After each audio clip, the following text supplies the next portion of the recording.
এবার ফাইনালি খুশবুদের কোম্পানিটি আর বিক্রি হচ্ছে না। বিস্তারিত জানতে সম্পূর্ণ ভিডিওটি দেখতে থাকুন। আসসালামু আলাইকুম প্রিয় দর্শক, সবার কি অবস্থা? হাজির হয়ে গেলাম দীপ্ত টিভির নিবেদিত খুশবু নাটকের 170তম পর্বে কী সব ঘটতে চলছে তার অগ্রিম খবর নিয়ে।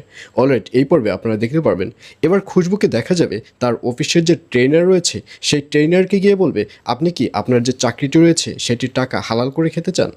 আর এই কথা শুনে ট্রেনার কিছুই বুঝতে পারবে না।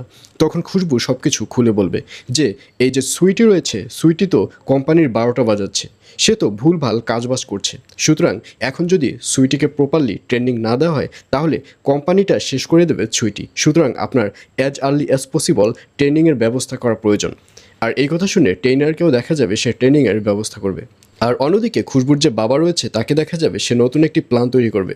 সে যেখানে কাজ করে সেই বসের কাছে গিয়ে বলবে, আমি আর চাকরিটা করব না। আর এই কথা শুনে ওই বস বলবে, কেন, আপনি চাকরিটা কেন করবেন না? তখন বসকে সব কিছু খুলে বলবে যে আপনি তো আমাকে গাধার সামনে যেরকম মূলা দিয়ে হাঁটায় সেরকম হাঁটানো শুরু করেছেন। আপনি আমাকে বলেছেন আপনার কোম্পানিতে আমি যদি কাজ করি, আমি যদি খুশবু বানাইয়া বিক্রি করি, তাহলে আপনি আমার খুশবুকে আমার কাছে এনে দিবেন, আমার খুশবুর খোঁজ দিবেন।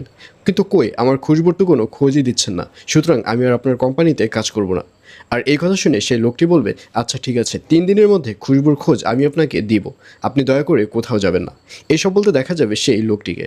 আর এছাড়াও থাকবে আরও আশ্চর্য সকল ঘটনা। সুতরাং সবাইকে খুশবু নাটকের 170তম পর্ব দেখার আমন্ত্রণ রইল।